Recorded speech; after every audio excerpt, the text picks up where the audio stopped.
اللہ صلی اللہ علیہ وسلم وهو علی المنبر وذکر الصدقۃ والتعفف والمسألۃ الید العلیٰ خیر من الید السفلی او کما قال صلی اللہ علیہ وسلم۔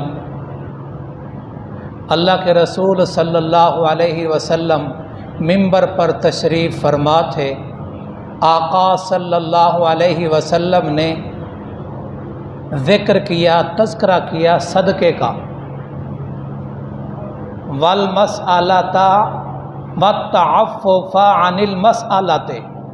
صحیح مسلم میں روایت اس طرح آتی ہے کہ آپ صلی اللہ علیہ وسلم نے سوال کرنے سے منع فرمایا، سوال کرنے سے روکا، اور پھر فرمایا الید العلیٰ خیر من الید السفلی، اوپر والا ہاتھ بہتر ہے نیچے والے ہاتھ سے۔ یہ صحیح مسلم، صحیح بخاری میں بھی حدیث ہے، مسلم میں بھی ہے، ابو داود میں بھی ہے، دیگر کتب احادیث میں بھی روایت موجود ہے۔ اور آگے پھر خود تذکرہ فرمایا کہ اوپر والا ہاتھ خرچ کرنے والا ہے اور نیچے والا ہاتھ مانگنے والا ہے۔ علامہ نووی رحمۃ اللہ علیہ نے صحیح مسلم کی شرح میں لکھا ہے کہ اس بات پر علماء کا اتفاق ہے کہ بغیر ضرورت کے سوال کرنا حرام ہے۔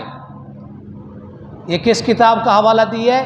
علامہ نووی نے شرح مسلم میں، صحیح مسلم کی شرح میں جو نیچے ساتھ حاشیہ ہے، شرح ہے، اس میں لکھتے ہیں بغیر ضرورت کے سوال کرنا حرام ہے، سوال کرنا حرام ہے۔ جو شخص کما کر اپنی ضرورت پوری کر سکتا ہے وہ کما کر ہی اپنی ضرورت پوری کرے، کسی سے سوال نہ کرے۔ اگر مجبور ہو جائے تو سوال کر سکتا ہے، لیکن 3 شرائط کے ساتھ سوال کر سکتا ہے، 3 شرائط کے ساتھ، 3 شرائط کے ساتھ۔ نمبر 1، سوال کرنے میں اپنے آپ کو ذلیل نہ کرے۔ یہ میرے خیال میں سمجھ آ گئی، اس کی وضاحت کی ضرورت نہیں ہے۔ اپنے آپ کو ذلیل نہ کرے۔ دوسری شرط یہ ہے کہ سوال کرنے میں مبالغہ نہ کرے۔ اللہ کی قسم گھر میں کھانے پینے کی کچھ چیز نہیں ہے، یہ مبالغہ ہے۔ ارے بھائی مبالغہ نہ کرے۔ اور تیسری شرط یہ ہے کہ جس سے مانگ رہا ہے اسے ایذا اور تکلیف نہ پہنچائے۔ آپ سگنل پہ کھڑے ہو نا گاڑی، پھر پیچھے پڑ جاتی ہے، مسجد کے دروازے پہ آ جاتے ہیں۔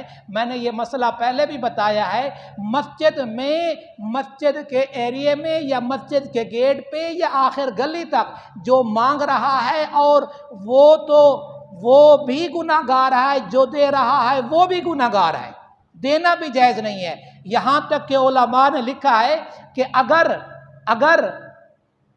اس نے دے دیا 1 روپیہ تو اس کے بدلے میں اللہ تعالیٰ سے استغفار کے طور پر، یہ فقہا نے لکھا ہے، یہ فتویٰ یہاں پہلے لگایا ہوا تھا میں نے، دوبارہ بھی انشاءاللہ نیچے رکھا ہوا ہے خرچہ، وہ بھی دوبارہ لگوا دوں گا۔ تو فرمایا 1 روپیہ اگر دیا ہے تو 10 روپے توبہ اور استغفار کے طور پہ دے۔ مسجد کے حوالے سے اللہ کے گھر میں اللہ سے غیر سے مانگنا یہ جائز نہیں ہے۔ ہاں، کس کو مانگنا جائز ہے؟ اب یہ بھی بتاتا چلو کس کے لیے اجازت ہے۔ اگر کسی شخص کے پاس اپنی ضرورت پوری کرنے کے لیے 1 دن کی غذا موجود ہے تو اس کے لیے مانگنا حرام ہے، زکوٰۃ لینا جائز نہیں ہے۔ پھر توجہ کرے، کس آدمی کے لیے مانگنا جائز ہے؟ جس کے لیے غذا 1 دن کی غذا موجود ہو، وہ مانگ سکتا ہے۔ اللہ اکبر، وہ نہیں مانگ سکتا۔ کون شخص مانگ سکتا ہے؟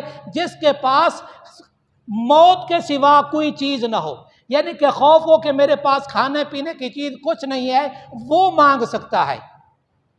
آج کل تو ماشاءاللہ نئے طریقے بھی آ چکے ہیں، اب اس طرف نہیں جانا چاہتا، اس کی طرف تو اتنا ذہن میں رکھیں، مانگنے کے لیے حرام ہے۔ جس کے پاس ایک دن کی غذا موجود ہے اس کے لیے مانگنا جائز نہیں ہے۔ تو حدیث کا خلاصہ کیا نکلا کہ فرمایا اوپر والا ہاتھ یعنی دینے والا ہاتھ بہتر ہے لینے والے ہاتھ سے، حتی الوسع اپنے آپ کو سوال سے مانگنے سے بچائیں۔ اللہ تبارک و تعالی تمام بیماروں کو صحت عطا فرمائے۔